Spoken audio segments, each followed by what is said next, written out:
په دې قران کریم کې چې څومره سورتونه دي نو یو سورت پکې والضحا هم ده. د والضحا لفظ ډېر ترجمه حضرات مفسرینو کړی دي خو ډېره خوانناکه ترجمه علامه علوسی کړی ده. رسول الله صلی الله علیه وسلم باندې سورۃ وحی بن شوی و وحی. نو مخالفینو دا پروپاګاندا وکړه چې د خدای پرې خو مخالف خاره زمانہ کې رسول الله صلی الله علیه وسلم غمزده غوندې شو چې یا الله دا دې څه وي. نو دا صورت راغی چې درې مهربانای در باندې کومه او بیا د درې قسمه خلقو به خیال ساتي. په دې صورت کې دا الله د درې مهربانو ذکر دی په جناب رسول الله صلی الله علیه وسلم باندې او بیا د درې قسمه خلقو ذکر دی چې تبه د دې درې قسمه خلقو خیال ساتي. والضحا اوس خبره د پیغمبر تسلی کوي او دې شفقت او دې مینه ته ګوره. اوس د خدای څخه کار دی قسم غوړل. قسم خو به زه خورم چې ستا تسلی کوم چې کمزور ما بیکار ما چې یقین دې ناراضي کنه جی زه به قسم خورم. نو د خدای څخه کار دی چاته قسم خورل. الله والضحا قسم دې زما ستا په دې خسته مخ باندې. علامه علوسی کلی ومن الناس من فسر بوجه النبي صلى الله عليه وسلم والليل اذا سجى اي بشار النبي والضحى قسم دي زما ستا په دې خسته مخ باندې والليل اذا سجى او حبيب زما دي قسم ستا په دې تور زلفي چې په وګو خوري کې تور شپه جوړه کی. ما ودعك ربك وما قلا ما تفريخ نه ما فريخ نه وللآخرة خير لك من الاولى. اخرت تا د پاره ډیر بهتر دی د کم زینا د دنیا. اوس خپکیګه ما ولا سوف يعطيك ربك فترضى زر دې چې هغه شی بدر کوم چې ته په راضی کیږي په کوم شي چې ته راضی کیږي هغه شی بدر کوم. علماء لیکي چې رسول الله صلی الله علیه وسلم فرمایي چې یو لک سلیری زره پیغمبرانو ته چې کوم اختیارات ملاو هغه ټول پیغمبرانو هغه اختیارات په دنیا کې مستعمل کړه ختم قومونو له خیره وکړي تباہ کړه په سیلابونه رااله په آفتونه رااله غرق مال چې کوم اختیار خدای را کړی ولا سوف يعطيك ربك فترضى هغه اختیار ما په دنیا کې نه استعمال کړي ما پټ ساتلې دي. اے پیغمبر یو خبره به داسې منم چې هغه کې به اس چو چرا دي او چې تی وایې به منم. پیغمبر وی دا اختیار ما پټ ساتلې دي او دا به استعمالوم د قیامت په ورځ. استعمالوم به کله د قیامت په ورځ د خدای درب لګېدلې پیشیانې بکیږي زبراوسته شم چوایا سوې زب دا اختیار پټ راو باسم ویم بچي الله دا تا ما سره وعده کړی و چې هغه اختیار بدر کوم چې ته په راضي کېږي. زه اوس په دې راضي کېږم چې زما یو امتی بم دوزخ ته نزي. الله به اعلان وکي چې د امتیان راولي خو چې مسلمان نامي چې څومره ګناونه کړی هم ورته په نیکای بدل کړي او جنت ته بوزي. عقل کار کوي دل عقل بالکل حیران شي. د رسول الله صلی الله علیه وسلم شفقت او دې مهرباني ته وګوره او د خدای دې شفقت او مهرباني ته ولا سوف يعطيك ربك فترضى. اوس ګوره الم یجدک یتیما فآوا. اے پیغمبره ته یتیم نه وي او بیا او پالنې چا ته د مور په خېټه وي چې پلار دې وفات شو. د رسول الله صلی الله علیه وسلم والد محترم چې وفات شو نو د مور په خېټه او بیا ته د شپږو کالو چې مور دې وفات شو نو د شپږو کالو په عمر کې یتیم او یسیر دواړه شو. نو الم یجدک یتیما فآوا ته یتیم نه وي. اوس چې ته یتیم وي او چا دې سټیج تراوسته چې د ټول کائنات بادشاہ جوړ کړي نو تباوم د یتیم خیال ساتي. تاسو پوه شئ په خبره الم یجدک یتیما نو فآوا یتیم وي او خدای دلا دومره لوی مقام درکړو اوس به تم د یتیم خیال ساتي. ووجدک ضالا فهدا د تفصيلات د دین نه ناواقف وي د دین تفصيلات تا ته معلومه فهدا ټول تفصيلات د دین درته خو قرآن غوندي کتاب می در نازل ک او د الف نه تر یې پورې می په ارشی پوي کړي. اوس به تم د سکه چې د تفصيلات د دین نه ناواقف وي او ما په پوي کړي نو تبعو په تفصیلاتو د دین باندې اوس خلق پوهه ستاکار بمدای ووجدک عائلا فاغنا اے رب بیا غریب وي د روټای درک بدیم نو فاغنا او بیا د روټای درک درته چا پیدا کړو ترې درته سبب جوړ کو او د ابو طالب په کفالت کې ور کړی بیا د 25 کال په عمر کې بیبي خدیجه درته په نکاح کې راوستا چا د مکه لوی تاجر وا ا دې په نکاح کې رااله نو د بیبي خدیجه ټول تجارت چې استا په ملک کې را زما عزیزانو ووجدك عائلا فاغنا فاما اليتيم فلا تقهر ته یتیم او یتیمی دې په خپل لیدل ده خبردار چې په یتیم چرته قهر ونکي او غصه کوي په یتیم قهر کول غصه کول دا د خدای عذاب لا دعوت ورکول یتیم خو پرېږده اسی غریب او خوار داغه د خدای په منځ کې اس پرده نه اس پرده د غریب دل ازاری کول دا الله او داغه په منځ کې اس حائل نه داغه چې د رای راس اسمان ترس رای راس او زما عزیزانو په دې اختر کې د یتیمانو خوارانو غریبانو د دې به خاص طور خیال ساتي ګور اختر یوازې دی نه دی چې ته خپل سکور او خپل بچی او خپل ځان په جوړ دی نه اختر دی لدی چې بل په جوړ د بل کور په جوړ نو دا اصل حق دی د مسکین که خیالو کې دی ورځو کې دا سیاسي ډلې اعلانو کې چې سرسایا او سرمنی چې دی هغه پلانې ډلې لور کوي خیال امراغی دی خبردار ستا په پاکستان کې دی وخت کې څومره سیاسي ډلې چې دي څومره دی له سرسایا ورکول یا سرمن ورکول دا تا د خدای ورمیږ مات ا دې مسکین حق دی د سیاست چم کېړو لغله ورکي یو سیاسي لیډر خو ته ما سره کېنه یو سیاسي چې ما سره خبرې وکي او ما پر کې اول به سرسایا ورکم او د قربانې سرمن به ورک یو خبر نه یې د جاندار پښنو چا تورو چا مستی لیډرانو په تاسو کې لوبه وکړي لوبه درکې وکړي دا په کولاو غوډونو واوري د سپو تجربه په 15 کال کې ونشوه چې دې سرمایدارو د سپو غوندې تاسو استعمال کړئ او بیا په بنگلي په دروازه کې د سپو غوندې ولاړې څوکیدار دې دننه نه پری قربانې غدا غزاد نه چې د چا دروازه 24 غنټې تا ته کولاو دا زیاده چا دې چې دا تاسو پکې ناس اوس په دې پوېږئ چې نن په جمعه الوداع کې تاسو راغلي یې تاسو لڅ ملاو شو دا پوېږئ تاسو هغه ځن طلاق سره چې ګرځي خو درته د زوی چپړاسي توبم نه ملاويږي که ملاويږي ها شین مرچکه په ټوله روزه کې په 100 روپۍ کیلو مونږ راند شو په شین مرچکی په پټوله روزه دا غټ مرچکی په 80 روپۍ کیلو وکنو سره باټینګنه ګورو پلانې دا د جوکي غوندې شکل چې د بینډای دغه ګور کړت چان نو دنیا کې درته بینډای ملاو نشوي او نشین مرچکه ها او منډي دی ولا سمره والی دي په دې لا شل روز خوارای کې تاسو ته پته نه چې نن روز تاسو ته سملو نن رسول الله صلی الله علیه وسلم فرمایي چې من صام څنګه دی الفاظ ایمانم و احتساب من صام رمضان ایمانم و احتساب چا چې د رمضان روزي ونیوي نو د رمضان په اخیری ورځ داغه دومره ګناونه معاف شي لکه د سمندر زک چې دی نن تاسو ته دا خطاب ملو د سمندر د زګ عمره ګناونه کنن تاسو کړی او الله ټول درته معاف د شلو ورځو په خوارای کې الله د یولس میاشتو د سمندر عمره ګناه در معاف کړه او د ټول عمر په خوارای کې د زوی چپړاسي توپ درته ملاويږي نه ملاويږي اوس اندازه کوي چې تلل د خان کور ته پکار دی او قتل د خدای کور ته پکار دا یو سوال چا کړی غورس یا مولیان طالبان په پويږي چې د بیبي عائشې فضیلت چتو که د بیبي خدیجه فضیلت چتو دا دواړه د رسول الله صلی الله علیه وسلم بیبيانې وې کنه نو فضیلت د بیبي عائشې چتو او که فضیلت د بیبي خدیجه چتو او سوالم شیعه کړو هغه خو بیبي عائشہ نه منی کړ اسانه خبره تاسو دوا پکار ما ورته وی چې بیبي عائشہ چې وا اغا د نبوت بیبي وا د محمد بیبي وا خو ور سره د رسول الله بیبي مو سوا بیبي عائشہ چې وا د محمد رسول الله بیبي وا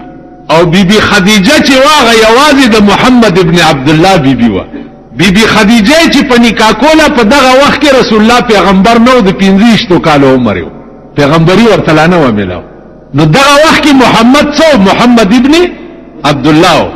او بی بی عائشه چې په نکاح کوله دغه وخت کې محمد رسول الله نو فضیلت د بی بی عائشه چته ځکه چې دا د نبوت په کور کې راغلی دا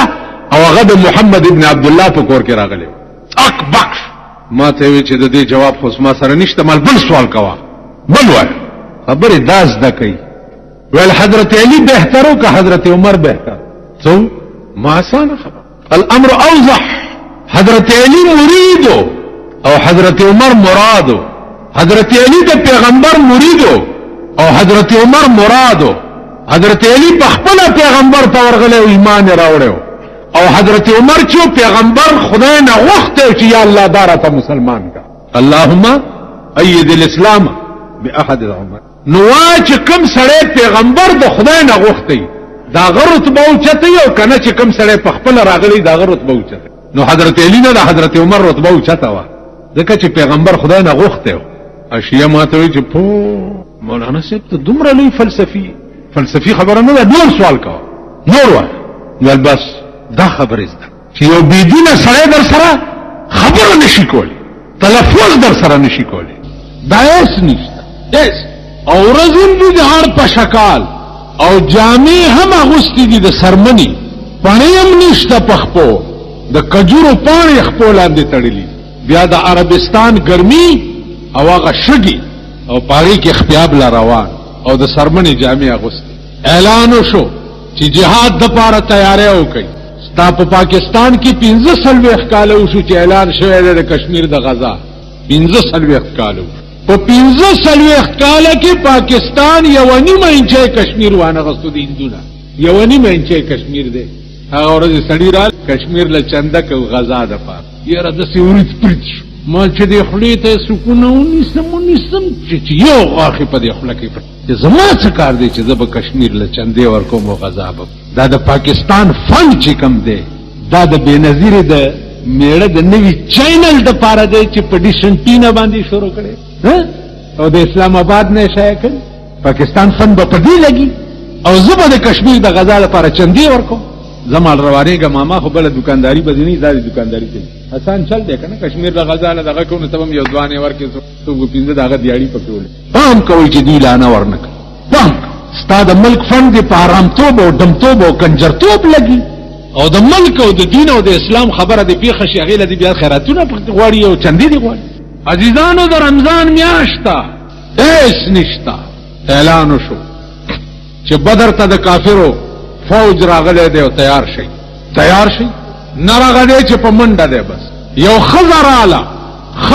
او خدمت اقدس کې درخواست کوي د جناب محمد رسول و یا رسول الله بأبي انت و امي زما مور او پلار دې تا نه قربان شي په عربو کې چا سره د مینې د دین او چت لفظ بل نشتا چې بأبي انت و امي زما مور او پلار دې تا نه قربان او دغه لفظ پیغمبر په خپل یو صحابي ته ویل ابو سعد یو صحابي په جنگ کې جنگیدو او داسې جنگیدو چې سینه به په مرګ ورچول یو خو جنگ داسي کنه چې ځان بچ کې یو بل وای یو جنگ داسي چې په مرګ سینه ورچي نو سینه به په مرګ ورچولا پیغمبر په جنگ کې ورمنډ کړو په دې ملا وټه پولو ورته وی ارمي یا ابا سعد فداک ابي و امي اے ابا سعد اولا د پیغمبر مور او پلار دې تانه قربان شي دا سړی ابو سعدم د خدای یو بنده و چې سردار کونین چې د وایي چې د محمد او پلار دې تا عزیزانو د روزي میاشتا خزراله پیغمبر ته وایي بی ابي انت و امي زما مور او پلار دې تا نه قربان شي ما خاوند مرده خاوند مې نشتا جنن تا سره د بدر میدان کې جهاد تلاړ شي خدا دو زامن مې دي د یو لسکاله عمر دی او د یو 14 لسکاله عمر خزدا یا رسول الله زه د بدر جنگ د پاره د خپل خاوند په ځای د دو زامن پیش کو دا بتا سره دي عزیزانو داسې خزیبم پیدا شي اما شومان ورته وای چې یا رسول الله مونږ بلګي به داس چلو کوي چې تاسو کې دوه کسو کې یو کس پاتې شي د مور خدمت کوي یو د لاړ شي مشر د لاړ شي او کشر د مور خدمت کوي نو مشر ورته وای کشر چې یا رسول الله زه د مشر نه ډیر تکړه یم دې پاتې شي او زه بلاړ شم وینا مشر بزیو وینا چې دنه تکړه دې دی پاتې شي دې نشي کولای جنگ او زبلار شم وی خدانو تاسو دسه چالو کوي چې تاسو دواړه په کوشتای ورشي زه ګورم چې تاسو کې کم یو تکړه دی ابو واسطو ما او چې کم کمزور دی ابو د مور خدمت دواړه په کوشتای ورغلي په کوشتای ورغلي دی غیږ په غیږ شوی دی نو دا کشر دی مشر ته په اشاره کې وای چې غوږ را نږدې کا غوږ را نو چې غوږ ور نږدې کا نو په غوږ کې ورته وای چې لالا دا ته خپته دا چې را پرزولې خو دې نشم ته مشر یو ځکه کشر او ته په خپل ځان را وغورځوه چې پیغمبر مام تا سره واس کته لاړې او زه پاتې شم نو تا نه رستو به زما زندگی تباهی نو د مشر په خپل ځان را وغورځولو او دا کشر په د پاسه کې ناستو او حضور علیه السلام ته وی چې ودی زه د دنه ډیر تکړه په ملای دواړه پیغمبر خو دې پوه شو په ملای دواړه وټپول زه الله دې ستاسو نگهبان شي وړې وړې تورې په لاسونو کې دی میدان کې روان اوس د جنگ سامان څومره دی د جنگ سامان د جنگ څومره دی یو طرف ته د کافرو طاقت ګوره ابو جهل سے پسالار دی د جنگ زرګونه فوج دی اسونه دي توري دي تیر کمانونه دي غشي دي او دې طرف نه سدي 313 کسان دي 313 او په 313 کسانو اته تور دي اته تور یعنی فی کس یو تورم نشتا کل اته تور دي او دوا سونه دي خوراک ایس نشتا چا په جیب کې کجوري ځان سره وړي بدر کم از کم 100-150 کیلومتر د مدینه منوره نه لري دي ما هغه مقامم لیدلې دی چې کمزه کې جنگ شوه دی هغه مقام مې لیدلې دی چې کمزه کې پیغمبر ولاړو بیا دعا وکړه هغه کوم ما لیدلې دی چې کم کوی کې د ابو جهل لاش بیا واچول د مصعب ابن عمر قبر بیا چې کمزه کې دی هغه زه ته زم لاړم دیوال ته تاو دی او داغه په خوا کې پیغمبر ولاړو بیا دعا عزیزانو که خدای اوس خلار د مدینه بدل شو په خوا دا زړه لار وا که هغه زه وګورئ تاسو هغه شګي هغه کانی هغه غرونه هغه دشت سلسل ملکی یو گز د سوری زیدیش سل ملکی ارپا شکال او گرمی او د سرمنی جامع خپولان دی د کجوری پانی تړلی دای کېړی او د بدر میدان ته ورسېده او جنگ شروع شو پیغمبر په خپله توره په لاس کې نیولې ده او پکې ولاړ جنگ شروع دی لګیا دی کم صحابي چې ستړی کېږي هغه توره ته بل اخلي او هغه شروع کی بل چې ستړی کېږي توره ته بل اخلي اته تورې دي او 313 کسان اندازه کوي پیغمبر چې وکړه چې دا مسلمانانو حالت خو ډېر کمزور دی نخپیاب لخپی او سر تور چې اے پروردګارا کته غواړي چې د ځمکې په سرستا نامې اغستو والا څوک پاتې نشي نو دا 314 کسان ټول قربان کا ټول شهیدان او کته غواړي چې ستا نامې اغستو والا د ځمکې د پاسه څوک پاتې شي نو یا الله د دې مظلومانو امداد کا چې دا الفاظ وي 15,000 ملائکې د اسمان نه راځي قران کې راځي کا ب5,000 من الملائکه منزلین 15,000 ملائکې علماء لیکي چې ملائکې پاسونو سوري وي سپین او زیړ پټکی والی د کافر نه بسر پریوتو ملائکه به د چا په لاس نه راتله او په دې جنگ کې عزیزان ابو جهل د اس د پاسه سور کمان کوي لګیا دی د دوه ماشومان را منډ کړي او د عمرو ابن عوف په خوا کې ودرېد چې دې مجلس کې هغه ابو جهل څوک دی اڅو ویولي وی ګورو ویل چپ د ټول جنگ کمان کوي جنگي جرنیل دی دا غنو مالای ماشومان لکان یې اس کو نږدې شي کپیا بشي ویلا سي لګور ویلاغه پس پیناس چې سور دی ماشومانو چې معاذ او معاوذ ورته وکته ښا ازمون محبوب دنه دومره تنگ دی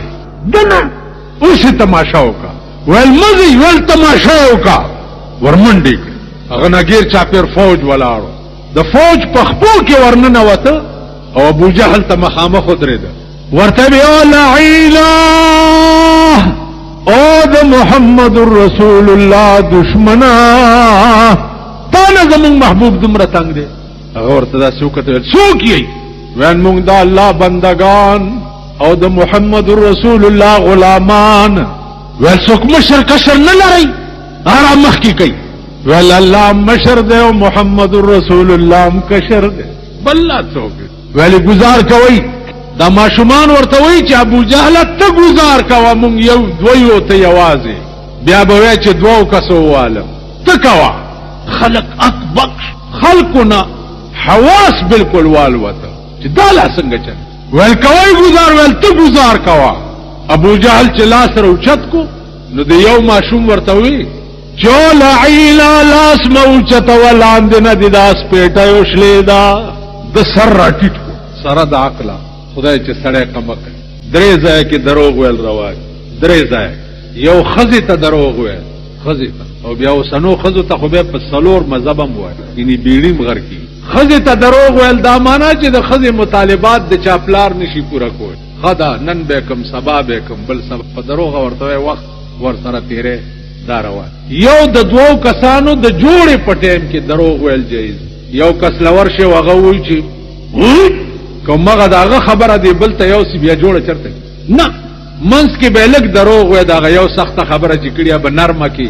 ترخه کړي خوګه به کې دروغ پکې وای د دوو جوړو پټیم کې دروغ ویل یو د جنگ په وخت کې کافر سره دروغ ویل جایز ولاندنه د داس پیټه پرانیسته شوی دا د سر راټیټ کو چې راټیټ کو چې پیټه ګوري رستو نه د یو الک لاس ورته او په دې سټي ورته تورا کې خو الله اکبر داس نه کوز راو غردو چراوی غردولو عبدالرحمن ابن عوف چوکت چوفو دا دی الکانو چوک په منډران او په دې سینا ورته کې ناستو ابو جهل او توره راوي ول څنګه چل کې اسویم وې تسبیح پلاس کې په جمعات کې ناستل خو فن کوي لیکن توره پلاس کې په میدان کې ودرې دل ډیر فن ما په خبره پوهیږي تسبیح دی او صاحب جمعات کې چیله شو ګډه شو پلانې شو دا آسان کار دی څه کې ما خامم دل درې من رو جماعت راشي او پښمنی کې مراشيو دا سربیا او غوړې زیړې وایي خبره دی کې دا خبره دا بنیادی پسینه ورته کې ناستو دروځي میاشتا اور په شکال ورزي ورته وا توره رويستا ورته لید نور مس ارمان نشتا خدا سر می لګ وړو کې دي او خلق به زما سر کتو ترازی نو لاندې دا مړای ور سره کا کته نه غوسکه چې زما سر لګ غټ عبدالرحمن ابن عوف په توره کې خو سره د تنې نتیجه قیامت برپا شو په میدان کې چې ابو جهل مردار عکرمه نامه و د ابو جهل زویو هغه چې وکړه چې زما پلار سره دا واقعیا وشو رامن دې کړو په دې الکی یو رستو نه گزار وکړو په دې ولی د توري دا ولې تی بیل دې ترخ کې لګا غوندې سرمن اون خطا الک وسمداسي منډي ترډي وای او توره خلاص کې نیولې دا ورته پته نشته چې مان لاس غوسته دا ورته پته نشته چې مان لاس غوسته او بکړې شي په ایمان لاس در نغوسی او ته د پیغمبر په عشق کې دومره مستی چې تا ته د لاسم پته نه د ځان ته بسره وګور زبا وګورم او تاسو زه ملایم او تاسو عوام دي زبا ځان ته وګورم چې زبا د سیو کړې شم زما غو پیړای چې د قبر نه راپاسي والله کې زما د پلارم بیړه تبا راپاسي تاسو غ لاس ته غوسته او د لاس پته ورته نشته عزیزانو دا غ استغراق فی الرسول استغراق فی الله استغراق فی الرسول او استغراق فی الشیخ استغراق دی ته وای چې په یو شي کې داسې محو شي چې د دې ځانم درته پته نه مفتی احمد حسن سے خپته غسیدا په لاهور کې دا د مولانا اشرف علي تھانوی رحمت الله علیه خلیفہ او ډاکټرانو استاد خپټوله چې دا کینسر شوی دا د دې بیخ کې غوسو او غوسه چې نشستنه راوړل دا سدي ول دا د نشستنه ول نه ستن براته نو هغه یو په غوسوي دا څنګه کی ول نه بوي مر بشد ثابت اخپه په دې غمانه کې غوسو نشم ورکو ول تماشا خو کوي تاسو خپل غسول شروع کړئ